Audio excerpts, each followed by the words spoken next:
Hello, everybody. We are with Katie Grant today, and I'm so excited to talk to Katie because she's one of my favorite people. Katie is a copywriter, former professional actress for 20 years. She describes herself as a micro storyteller, and she can really get inside anybody's head and express their ideas as if they were her own. She's really super talented, and that's one of her superpowers. She creates copy that connects with her client's audience and inspires them to action. She loves branding, and among her varied services, she loves creating names, so product names, titles, and taglines. And she was telling me a little while ago that she decides whether or not she wants to see a movie by the tagline, so that's kind of fun. So if you want to read more about Katie and her work, her website is plumecopy.com, Plume as in feather, copy.com. So Katie, thank you so much for joining me today. I'm super excited to have you on the call here. Oh, thank you for having me. Yeah. Pleasure to be here. Yeah. So why don't we start by, I want to hear what your definition of copywriting is and what you feel a copywriter does. Sure. Well, essentially, copywriting is writing for marketing and advertising. So it's anything that has to do with your business or something that you sell. And it's the way to get the word out about who you are, what you do, what you have to offer. I always think about that word marketing, it's, we all do it and we have to, and it's kind of not a buzzword, but I think a word that people are bored by.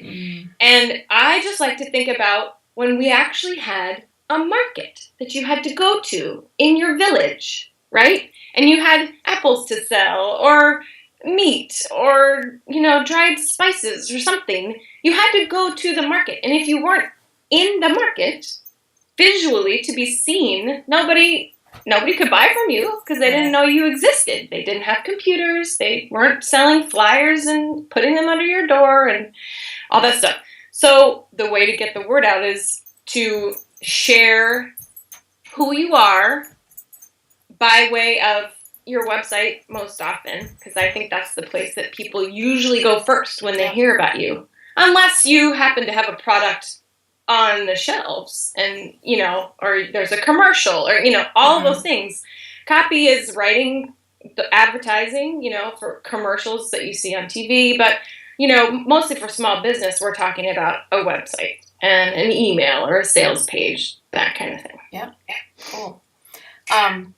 What are some of the things that you do for your small business clients? And when I buy small business, I'm thinking solopreneur, micro business entrepreneur, that type of thing. Well, I write a lot of websites, and I can either write them from scratch, or if people aren't in love with their copy anymore, or they've changed the nature of their business, or they're redesigning or rebranding, I can redo the web copy. I do write sales pages. If you have a new program that's coming up and, you want people to know about it, there's usually a dedicated page for that offer. I'll write the emails that go along with that offer. And, there's usually a string of those if someone uses Infusionsoft or what have you you got to get on people because, there's that famous rule of seven touches, 7 reminders, getting in people's faces 7 times in a row until they're like, okay, I get it.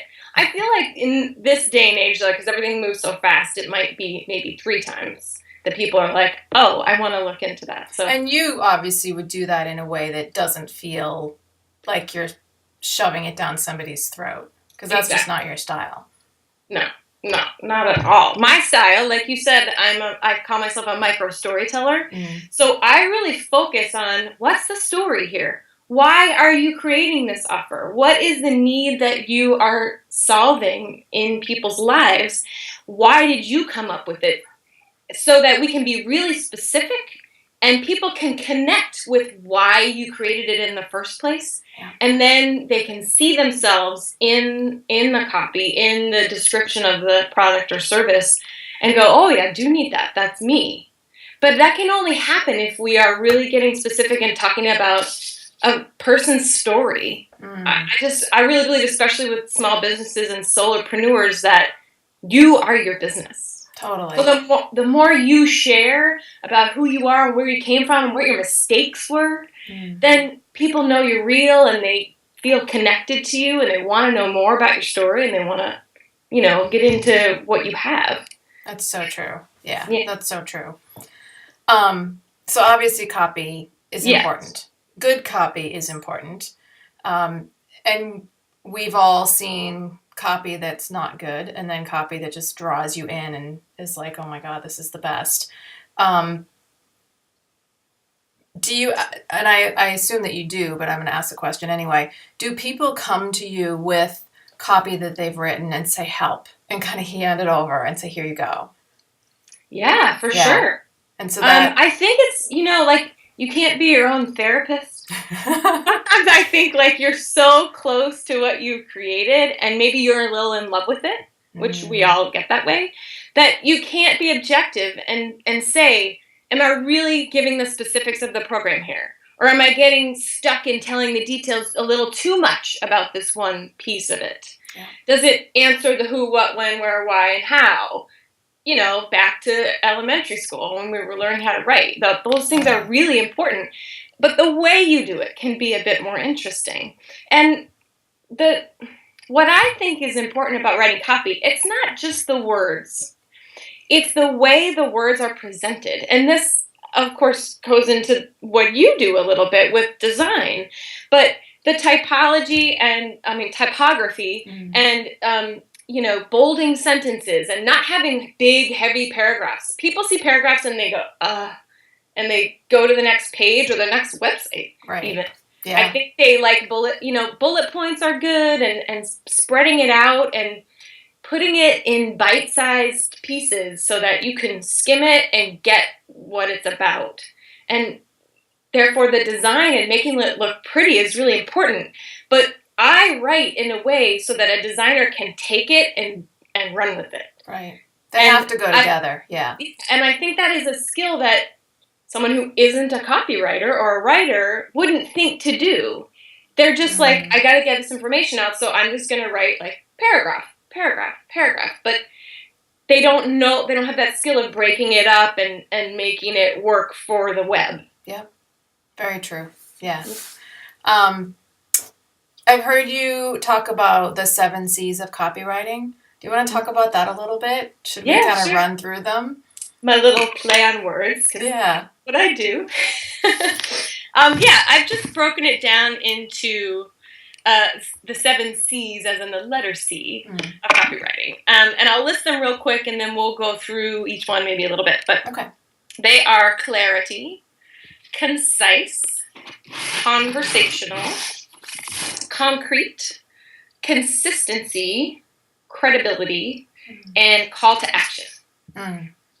So clarity, that's pretty self-explanatory. You need to be clear on who you're talking to, because talking to a group of parents is going to be different than talking to a group of kids. So the voice that you're using, you need to be very clear about that and make it consistent throughout the copy. And one of the ways that you can sort of figure out the voice is get to know those people that you're talking to, or read what they're reading, or listen to what they're listening to, or go to websites they go to, or look at Pinterest pages, or what have you, to get that down. And then, of course, you need to be clear about exactly what you're saying. So there's clarity. Concise, less is more. For sure. We were talking about the big chunks of paragraphs. Especially on the web, yeah. Yeah. The quicker you can say something, the better, because people don't have time. And they don't often read every single word that's in front of them. So if you can say it quickly, and I like using action verbs and a present tense so that, things are moving and shaking in the moment. And then, I don't know how many people out there have read Strunk & White's Elements of Style, but it's sort of like maybe it's a boring book that you read in college, but it's actually really important. And one of their things is kill unnecessary words. So once I've written something, I want to go through and go, do I really need that word? Do I need to say that? Like that word that. Often we say that, it's good to write like you talk, but sometimes you can take stuff out that doesn't need to be there. Mm-hmm. And then I said to talk to your audience and use their voice, or a voice that would resonate with them, but you want to avoid being too corporate or using too much specific jargon in your field that people may not understand. Yeah. Make it much more on their level. Yeah. Yeah. Yeah. So that's I to go back to the cutting out the unnecessary words. I sometimes when I'm writing a blog post or a newsletter, I'll go back and I'll see like an entire paragraph that I felt was like it had to be in there.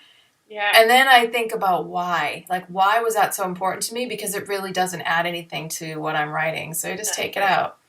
That's right. And this is sort of a crude term, but in editing, we say, kill your babies. Mm-hmm. Like, there's things that you fall in love with that you think, oh, this is so good, I have to keep this. But does it, like, I've written other things. Like when I was an actor, I wrote a one-woman show, and there was a heck of a lot of material, but I was really good at editing and cutting it down.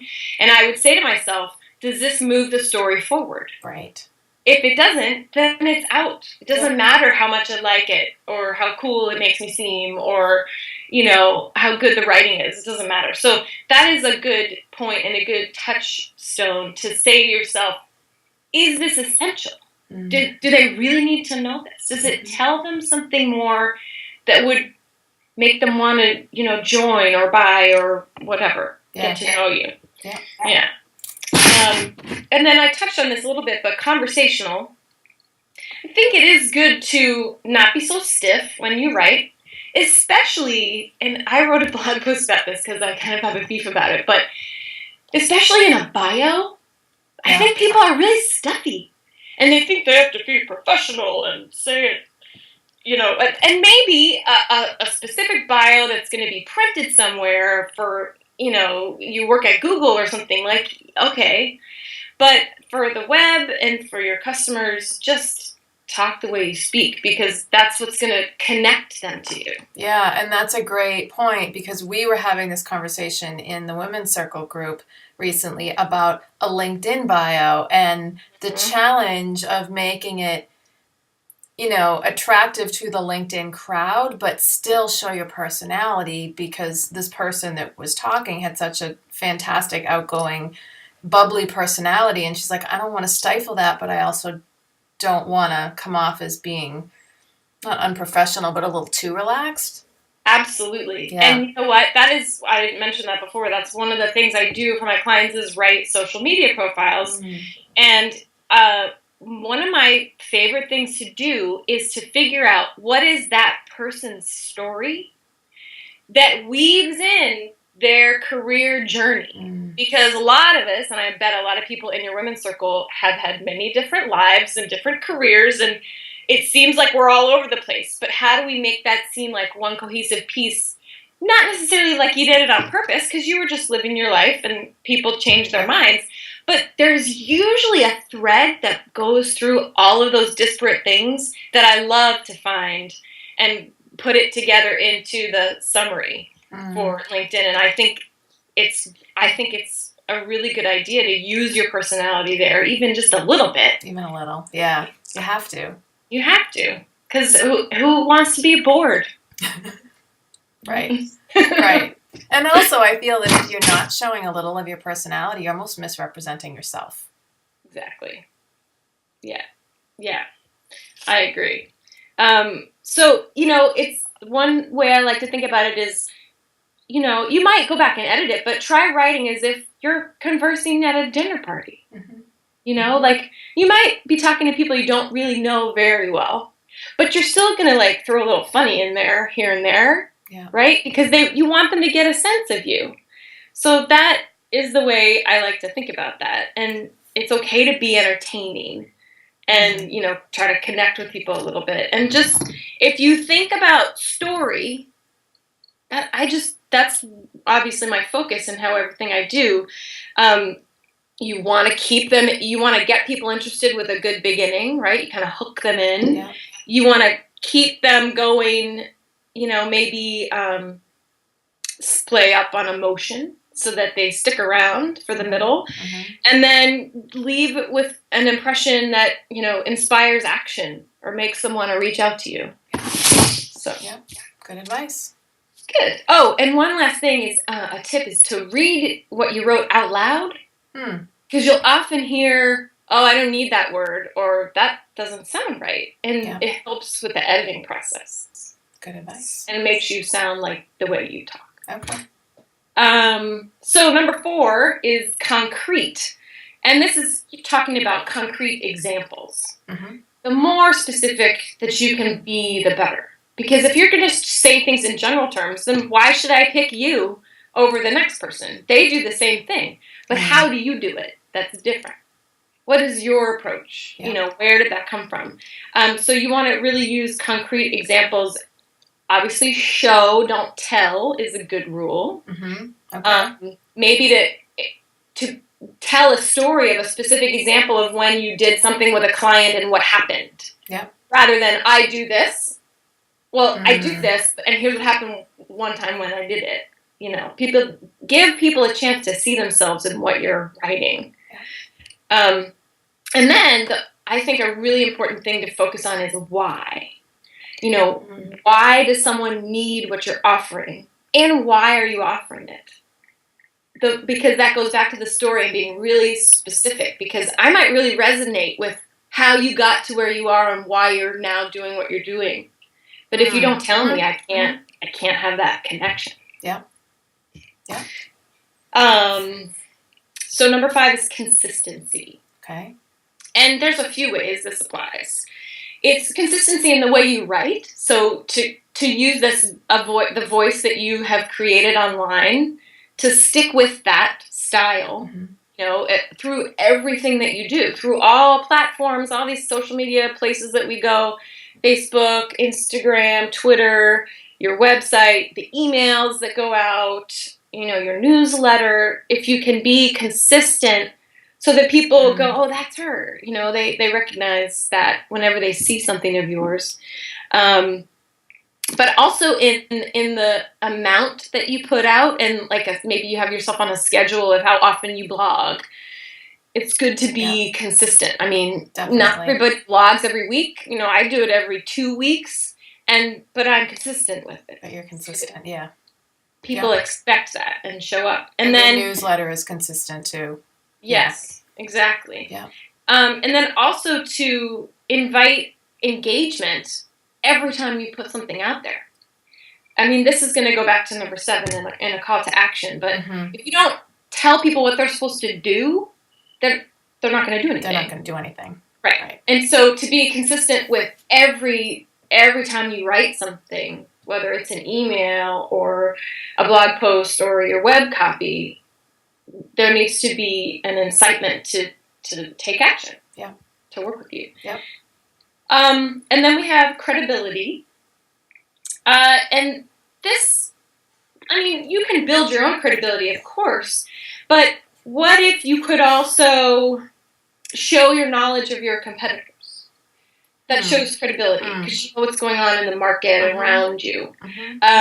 What if you, recommended outside sources or places that do things that maybe you don't do as well, that, you want to help people with your business, and maybe you're not the best person for that particular thing, you could recommend places that are. Sure. That builds trust and credibility. Also, gathering testimonials is really important, because if people see that you've worked with other people and what they say about you, that builds your own credibility over time, even if you'll just have 1 or 2 if you're just starting out. Yeah. And then, providing links in your web copy or your blog post to other people that you've maybe worked with. Yeah. It just kind of builds a connection and shows how you work in the landscape of what you do.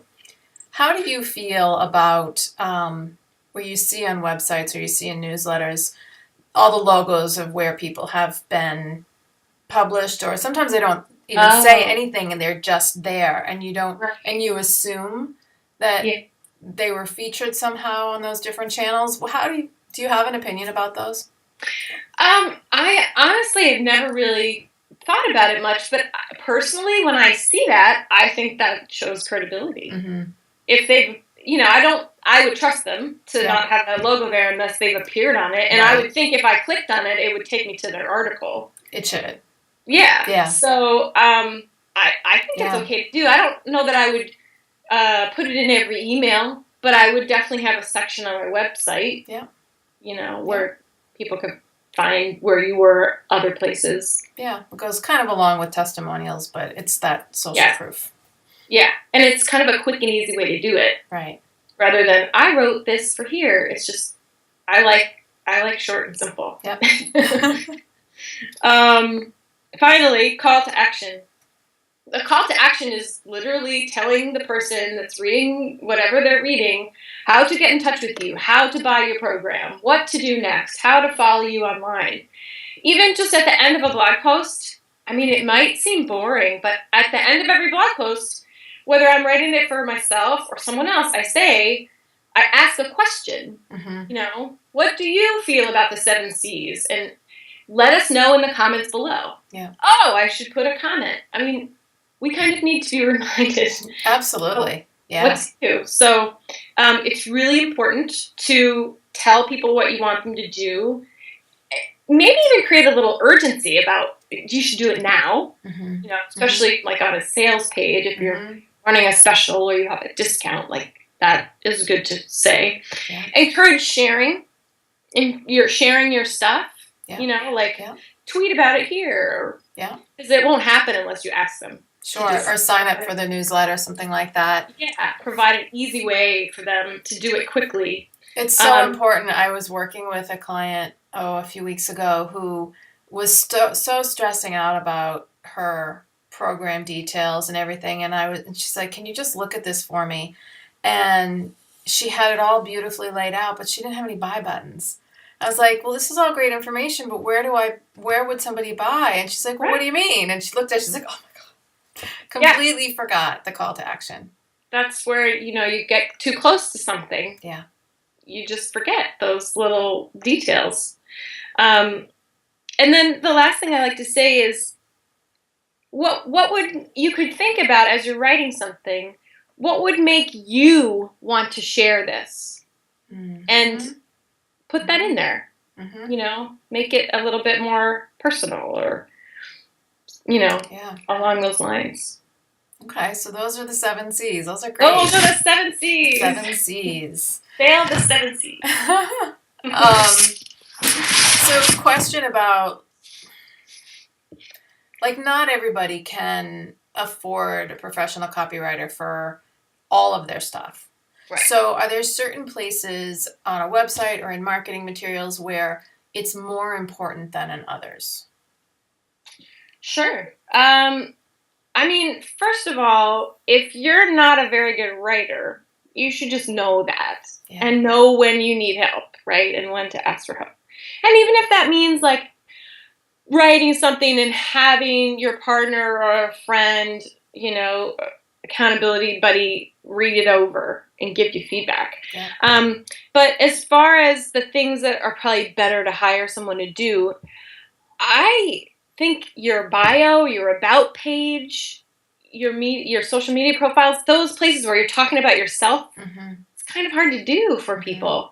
And I think it's really hard for them to see their story because they're in their life. They're just living it. It's just part of what they did. And that was 10 years ago. But what if that thing that was 10 years ago is so perfectly relevant to today and you could make that connection and people go, oh my God, because I do that too, or that happened to me. So I think the parts where you're writing about yourself would probably be important. And then a sales page, just because it's a little bit more technical in how you do it these days.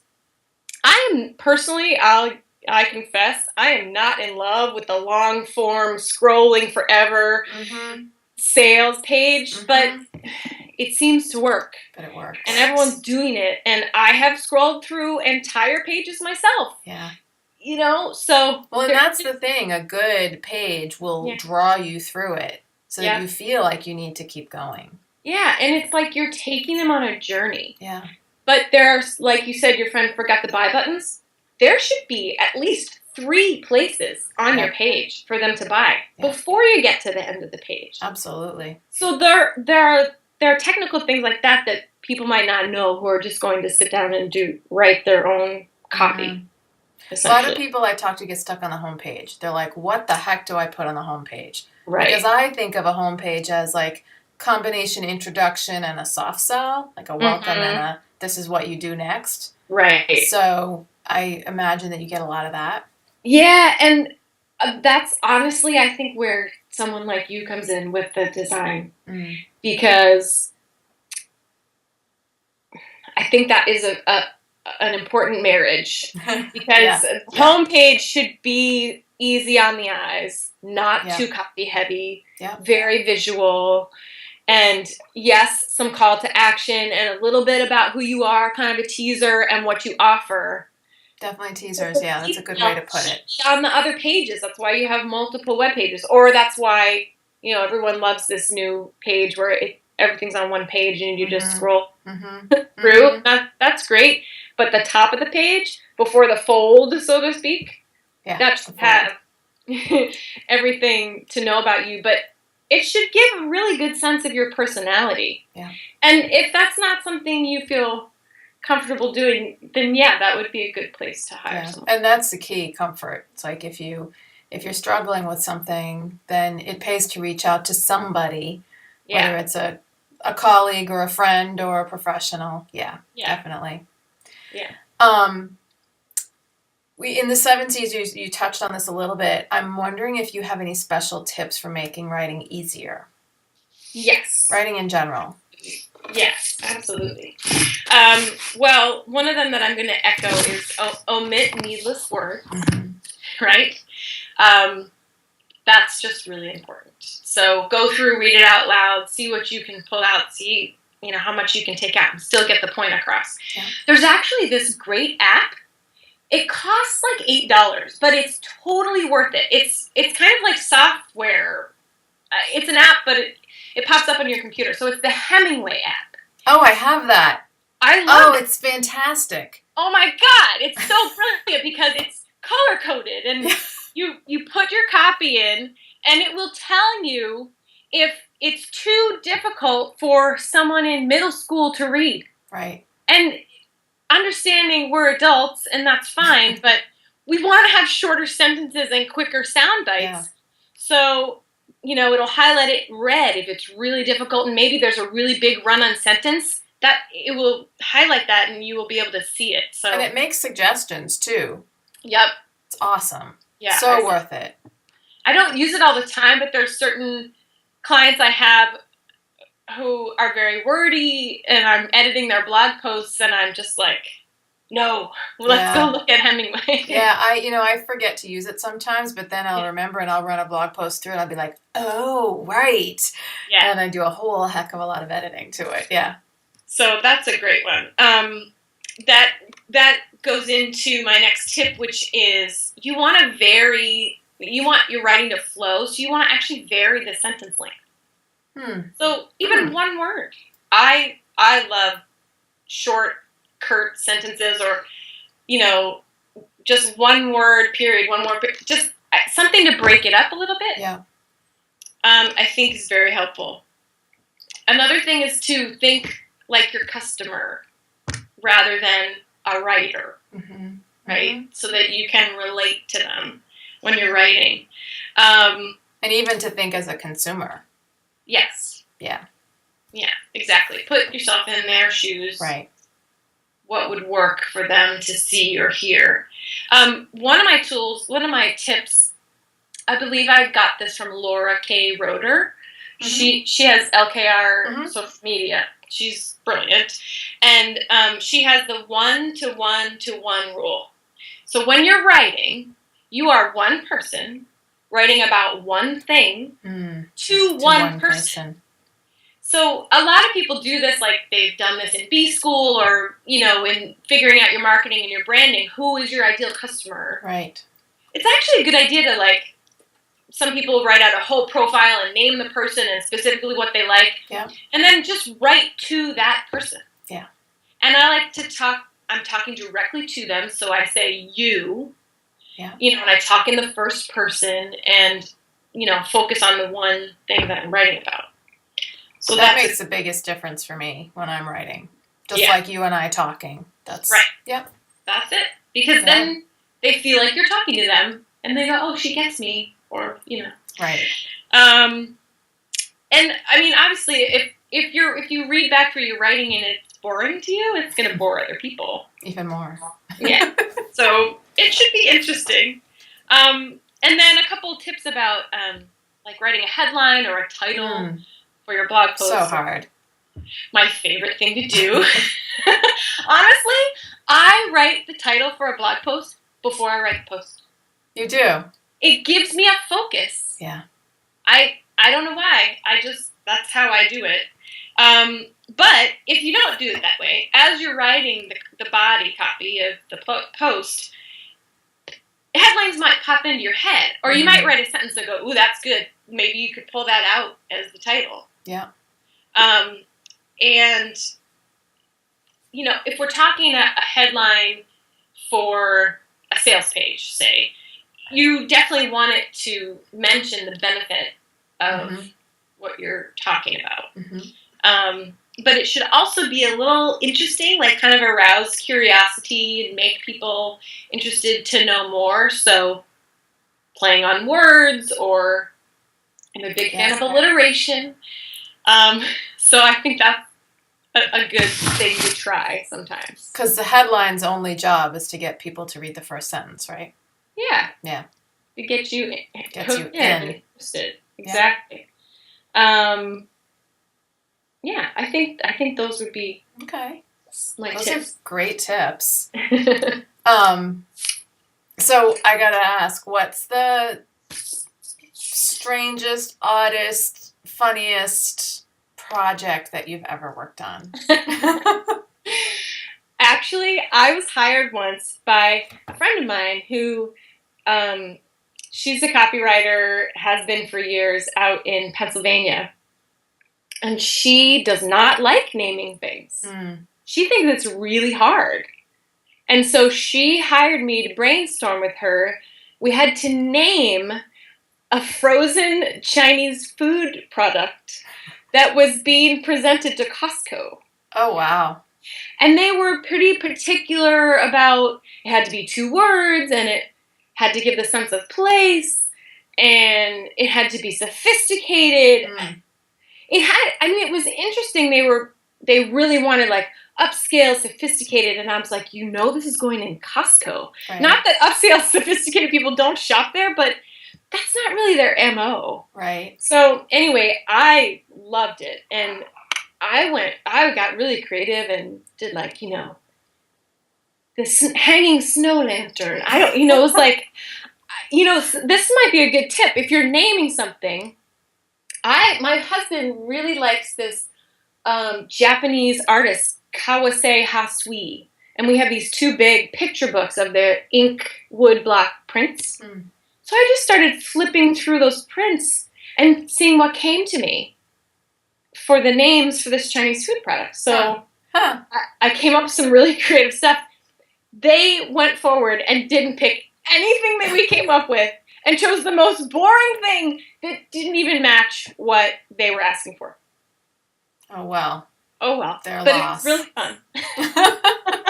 That's a riot. Yeah. Oh, well, thank you. Anything else you want to share, talk about? I mean, you've given us so much. I don't think so. I think we've covered it pretty well. Okay. Well, if somebody wants to get in touch with you, how would they do that? Sure. Well, they can go to my website, plumecopy.com, and there's a form. They can connect with me, but they can also just email me directly. It's Katie, Katie, @plumecopy.com. Great. And you are out on the West Coast, so you're in the I am. Pacific I'm in time zone. LA area. Yes, yeah. Don't call me at 6 a.m. No, but I didn't give my phone number, so that won't happen. And you have a Facebook page. I do. Okay. Yep. Great. Facebook And that's page. linked on your website. It is, and I'm on Twitter, and my Twitter is at the Katie Grant. The Katie Grant. And you have a newsletter, so people can sign up for that as well. I do. I have from the Inkwell, and you can sign up for that on my website, but also on my Facebook page. Yep. And it's always fun. It's always entertaining. I love getting it. Good. It's one of the few I open. I really like. I learned once about marketing the 80-20 rule, which is it's only 20% about you and what you're talking about, and then 80% is giving helpful tips about other stuff. Yeah. And you do that so beautifully. Thank you. Yeah. It's fun. Well, thank you. Thank you so You're much. welcome. And I love spending time with you. So, yeah, this has been fun. Yeah, thanks for having me. Have a wonderful day. All right, you too. Thanks, Katie. Bye-bye.